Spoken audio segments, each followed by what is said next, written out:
Halo, selamat datang kembali di Revisit Physics bersama saya Anas Imron. Pada video yang lalu, kita telah belajar mengenai gerak pada bidang satu dimensi atau pada garis lurus. Maka pada video-video yang selanjutnya kita akan membahas tentang gerak pada ruang 2 dan 3 dimensi. Namun sebelum itu kita belajar dulu tentang vektor, karena bab ini sangat berkaitan dan sangat esensial untuk bab tentang gerak 2 dan 3 dimensi dan bab-bab lain tentang gaya dan hukum Newton. Apa itu vektor? Perhatikan beberapa statement atau pernyataan berikut ini. Pertama, kota Surabaya terletak pada 7 derajat 9 menit sampai 7 derajat 21 menit lintang selatan dan 112 derajat 36 menit sampai 112 derajat 54 menit bujur timur. Angin berhembus ke arah timur laut dengan kecepatan 10 km per jam. Roket bergerak ke atas dengan percepatan 90 meter per sekon kuadrat. Suhu udara hari ini adalah 28 derajat Celcius. Diameter SARS-CoV-2, virus penyebab COVID-19, berkisar antara 50 sampai 200 nanometer. Kemudian 12 gram isotop C12 atau karbon 12 itu mengandung 1 mol atom karbon. Apa bedanya statement yang saya tandai warna biru dan merah? Coba perhatikan sebentar. Kira-kira bedanya seperti ini. Kalau yang biru itu memiliki nilai dan arah. Kota Surabaya terletak pada ini nilainya 7 derajat sekian-sekian dan 112 derajat sekian-sekian. Arahnya adalah lintang selatan dan bujur timur. Kita tahu bahwa jika kita menyatakan suatu letak secara astronomis, artinya menyatakan garis lintang dan garis bujur, ada garis nolnya, ada standar nolnya atau garis acuannya. Dalam hal ini, garis lintang 0 derajat itu adalah di Khatulistiwa yang kita tahu semua, dan garis bujur itu 0 derajatnya adalah di Greenwich, suatu kota di Inggris sana. Ini yang belum saya sampaikan pada video yang sebelumnya, bahwa kita menyatakan posisi itu dengan 3 komponen. Pertama adalah titik acuan, yang kedua adalah jarak dari titik acuan itu, dan yang ketiga adalah arah dari titik acuan. Contohnya ini, saya duduk sekitar setengah meter atau 50 cm dari kardus ya, di depan kardus. Jadi titik acuannya atau titik nolnya adalah kardus, jaraknya setengah meter, arahnya adalah di depannya. Tanpa salah satu dari ketiga ini, maka posisi itu menjadi tidak terdefinisi. Misalkan saya hilangkan letak tadi. Posisi nolnya adalah kardus, jaraknya setengah meter. Saya berjarak setengah meter dari kardus, tapi kan belum tentu setengah meter itu di sini, bisa juga di sini, bisa di atasnya setengah meter, bisa di belakang tembok sana setengah meter dari kardus juga. Atau saya hilangkan komponen yang kedua, yaitu jarak. Saya berada di depan kardus. Di depan kardus itu bisa sangat dekat ini, atau jaraknya 0 atau 1 km dari kardus sana di depannya.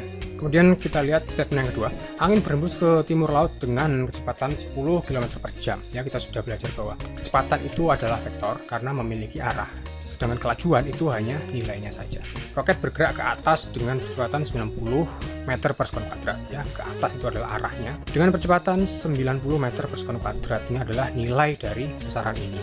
Kemudian kita lihat di statement yang merah, karena ini memiliki nilai dan arah, kita lihat di sini bahwa dia hanya memiliki nilai. Contohnya suhu udara hari ini 28 derajat Celcius. Suhu itu nggak memiliki arah, jadi suhu hari ini di ruangan ini 28 derajat Celcius. Kemana? Ke kiri, ke kanan, ke atas, bawah, tidak ada arahnya. Atau ini, diameter dari SARS-CoV-2 berkisar antara 500 sampai 200 nanometer. Panjang itu tidak peduli arahnya ke sana, ke sana, ke sana, ya ukurannya ya segitu, 50 sampai 200 nanometer. Kemudian 212 gram itu adalah massa, itu tidak memiliki arah. Isotop C12 atau karbon 12 mengandung 1 mol. 1 mol adalah jumlah zat. Jumlah zat itu juga tidak memiliki arah.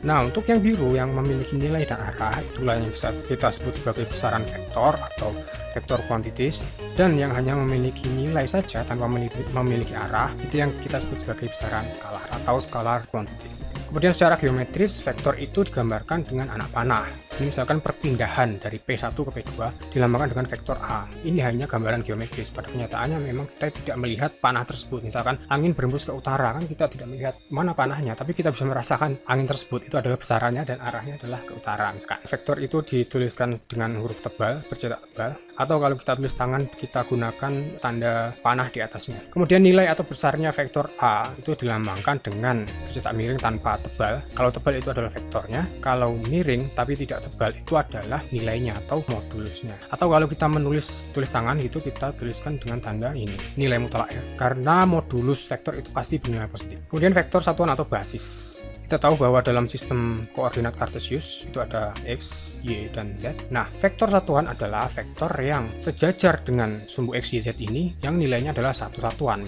dan komponen yang sejajar dengan X itu dilambangkan dengan I, yang sejajar dengan Y itu dilambangkan dengan J, yang sejajar dengan Z itu dilambangkan dengan K. I, J, K itu nilainya satu satuan, misalkan 1 Newton atau 1 meter atau 1 km per jam atau 1 meter per detik, bukan 0,1, bukan 1000, misalkan bukan 500, tapi 1. Jadi jika kita misalkan punya suatu vektor A yang arahnya ke sini, berapa besarnya A, kita proyeksikan A ini, kepala dari A ke sumbu Y akan didapatkan nilai pada komponen sumbu Y, kita lambangkan AY di sini. Kemudian ini kita proyeksikan ke bidang XZ, yang dimaksud proyeksi itu adalah tegak lurus ya. Dan titik bayangan ini kemudian kita proyeksikan ke sumbu X dan sumbu Z. Proyeksi pada sumbu X akan kita dapat komponen dari vektor A pada sumbu X. Begitu juga kalau kita refleksikan titik bayangan ini ke sumbu Z, kita dapatkan AZ. Penulisan vektor dalam bentuk basis bisa kita tuliskan sebagai berikut. Vektor A adalah AX kali I kan satu satuan tadi. AX itu berapa? Bisa 3, bisa setengah, bisa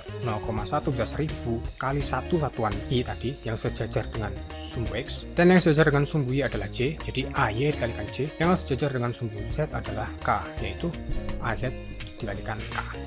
Berapa modulus vektor ini bisa kita cari dengan trigonometri, yaitu akar kuadrat dari AX kuadrat ditambah AY kuadrat ditambah AZ kuadrat. Dari mana? Katakanlah ini adalah titik O ya, origin. Titik bayangan ini adalah P. Titik P ini diproyeksikan ke sumbu X, maka akan kita dapatkan AX. Dan di sini adalah AZ, sehingga OP kuadrat adalah AX kuadrat ditambah AZ kuadrat. AX ini segini nih sama AZ masing-masing kuadratkan, itu adalah OP kuadrat ya, teorema Pythagoras. Ini adalah AY, ini adalah OP. Dari itu maka kita bisa tentukan modulus A, yaitu A kuadrat adalah OP kuadrat ditambah AY kuadrat. Maka A kuadrat adalah AX kuadrat, OP kan ini, OP nya ini, kita jabarkan AX kuadrat plus AZ kuadrat plus AY kuadrat, atau A adalah akar dari ini ya.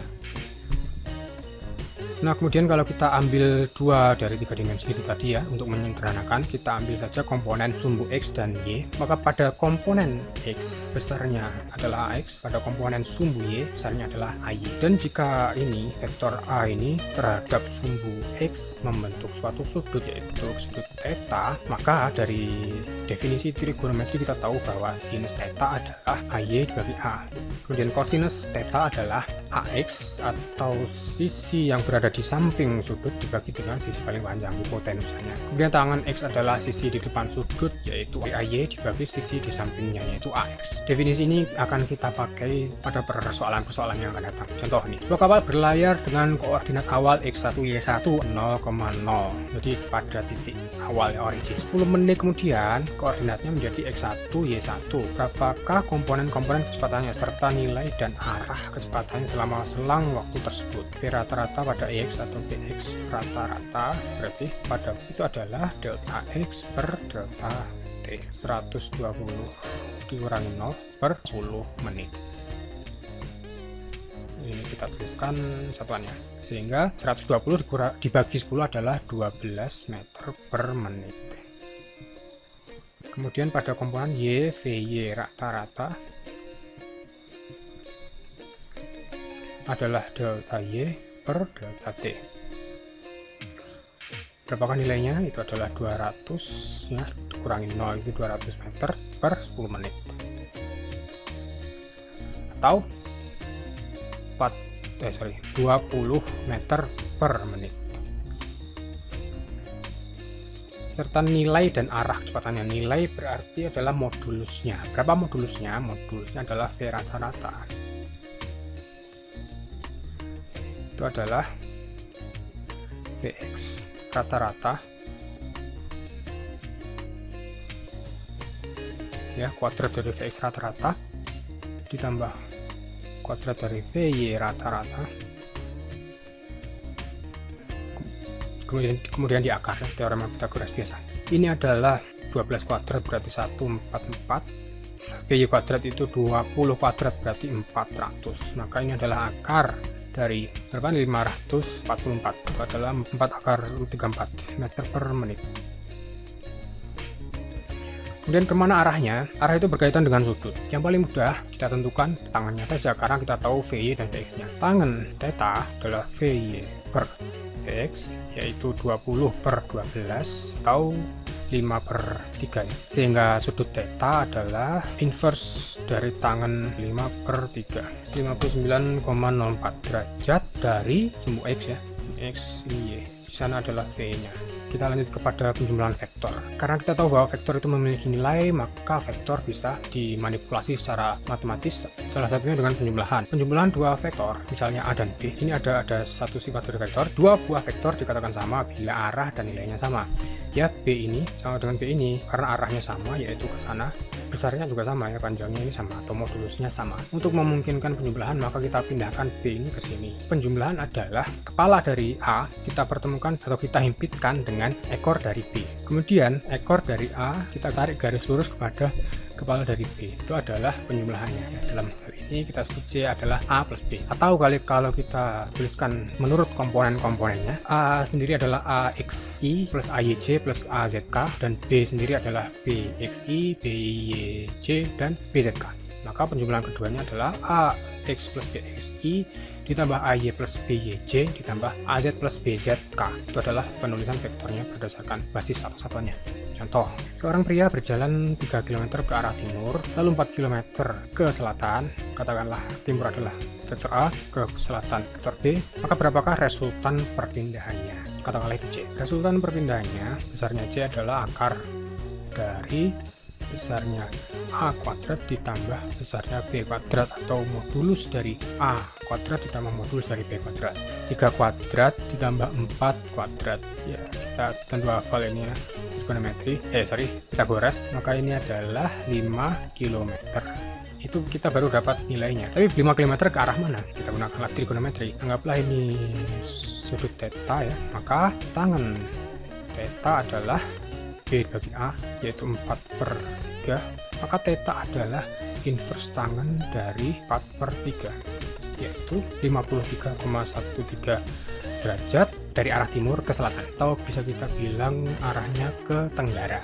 Penjumlahan ini kita bisa sebut sebagai metode segitiga karena memang bentuknya segitiga. Tapi ada metode lain dalam penjumlahan vektor. Kita perhatikan vektor berikut ini, vektor yang sama yaitu A dan B, tapi alih-alih kita mempertemukan kepala A dengan ekor B, kita pertemukan ekor keduanya, yaitu ekor A dan ekor B.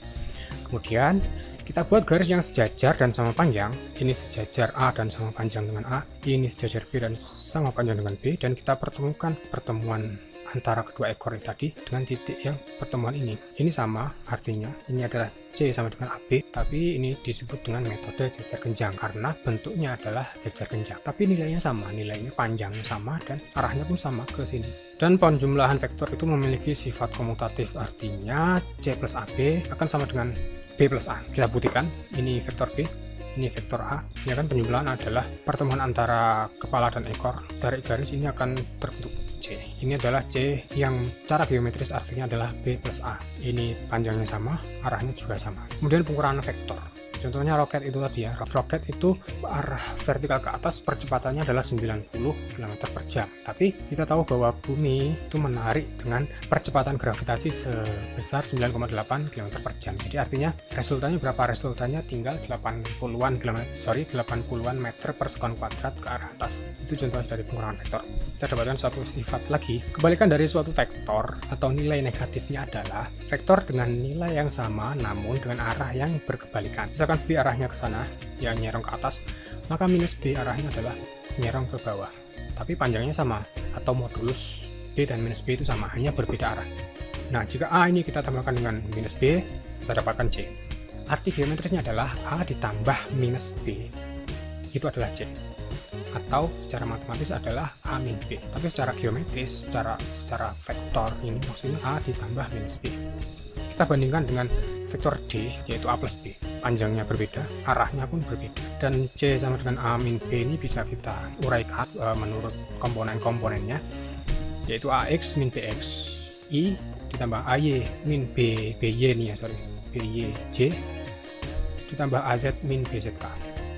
Jika U adalah 2I minus J plus 3K dan V adalah minus I plus 2J min K, berapakah panjang dari vektor U minus V? Kita cari dulu vektor U minus V itu adalah 2 min 1 berarti 2 plus 1 I. Untuk komponen IJK jika kita tulis tangan bisa menggunakan tanda ini atau tanda topi ini, tambah min 1 dikurangi 2 J, kemudian komponen Z nya adalah 3 min 1 berarti plus 1 K, atau vektor U minus V nilainya adalah 3I minus 3J plus 4K. Ini baru kita dapatkan vektornya, tapi berapa modulusnya, berapa nilainya, atau berapa panjangnya? Untuk vektor U minus V modulusnya adalah akar dari 3 kuadrat ditambah minus 3 kuadrat ditambah 4 kuadrat, atau ini sama dengan 9 ditambah 9 ditambah 16, atau akar dari 34. Ini adalah panjang dari U minus V, atau modulus dari U minus V. Min akar 34 satuan, tidak ditentukan satuannya berapa, atau misalkan meter ya meter. Kemudian perkalian vektor dengan skalar, contohnya seperti ini. Pada gerak lurus dengan kecepatan konstan, kita dapatkan ini kan, V sama dengan V0 plus AT, atau jika V0 nya 0 maka cuman AT saja. A adalah suatu besaran vektor, T adalah suatu besaran skalar, V ini besaran vektor juga. Jadi perkalian antara skalar dan vektor akan menghasilkan suatu besaran vektor yang lain. Perkalian vektor dengan suatu skalar S akan menghasilkan vektor yang lain yang besarnya sesuai dengan nilai skalar yang dikalikan nilai S-nya berapa. Contohnya A, ya, lagi-lagi A, itu secara komponen nilainya adalah AXI plus AYJ plus AZK, dan modulusnya atau panjang atau nilainya adalah A dan cetak miring. Dan jika kita punya suatu vektor B adalah 2 kali dari vektor A, maka secara komponen menjadi 2 kali AXI plus AYJ plus AZ yang arahnya sama ke sana juga, tapi panjangnya 2 kali lipatnya. Modulusnya adalah 2 kali modulus A. Atau jika vektor C misalkan adalah setengah dari vektor A, komponennya pun demikian dikalikan setengahnya, panjangnya atau modulusnya juga akan dikalikan setengahnya. Modulus dari C adalah setengah dari modulus A, namun arahnya masih tetap ke sana. Ini berlaku jika S atau besaran skalar tadi lebih dari 0 atau bilangan positif, maka hasil perkalian vektornya akan searah dengan vektor semula. Jika S kurang dari 0, maka hasil perkalian tersebut akan berlawanan arah dengan vektor semula. Contohnya, D adalah minus 3/4 dari A, maka secara komponen juga dikalikan minus 3/4, yang arahnya adalah berlawanan dengan A, tetapi modulusnya tetap positif. Kemudian perkalian antar vektor, dua buah vektor bisa dikalikan. Ada dua macam perkalian antar vektor, yaitu perkalian skalar atau dot product dan perkalian vektor atau cross product. Pertama kita lihat dulu perkalian skalar dari dua vektor atau dot product. Andaikan kita punya dua vektor lagi A dan B ya, dan dua vektor A dan B ini pada perkalian skalar atau dot product ini berlaku sifat komutatif, artinya A dot B sama dengan B dot A, dan A dot B adalah AB cos theta. AB itu adalah modulus dari A dikalikan modulus dari B dikalikan cos theta. Nah, bagaimana jika kita nyatakan dalam basis atau satuan? AXI plus AYJ plus AZK dot BXI plus BYJ plus BZK. Bisa kita uraikan AX BX I dot I tambah AX BY I dot J. Ini ke sini, lalu ini ke sini, dan ini ke sini. Ini ke sini, sini, dan ini ke sini. AYBX J dot I, AYBY J dot J, dan AYBZ J dot K. Komponen ketiga ini ke sini. Ya, perkalian biasalah sifat asosiatif. AZBX dikalikan K dot I ditambah AZBY K dot J ditambah AZBZ K dot K. Tapi berapa nilai I dot I dot J, dan I dot K? Kita perhatikan di sini. Vektor I, J, dan K itu adalah vektor-vektor satuan dari komponen X, Y, dan Z. Maka karena X, Y, dan Z itu dalam suatu sistem kartesian itu saling tegak lurus, kita akan dapatkan hubungan sebagai berikut. I dot I, suatu vektor yang dikalikan dirinya sendiri, dalam ini vektor basis, kan vektor basis nilainya 1, karena dikalikan dirinya sendiri kan berarti berhimpit, sudut tetanya 0, dan kita tahu bahwa cosinus 0 adalah 1, maka dot product dari vektor dengan dirinya sendiri adalah 1. Dan I dot J karena sama, karena punya sifat komutatif itu tadi, I dot J sama dengan J dot I. Begitu juga dengan J dot K itu sama dengan K dot J. Kenapa sama? Karena nilainya 1-1 semua. Tapi di sini kan saling tegak lurus ya. J dengan JK itu saling tegak lurus. J dengan I saling tegak lurus. I dengan K saling tegak lurus. Artinya cosinus theta adalah 90 derajat Celcius. Berapakah cosinus 90? Jadi kalau berlainan I dot J, J dot I, dan seterusnya, asalkan berlainan itu hasil dari perkalian dotnya adalah 0.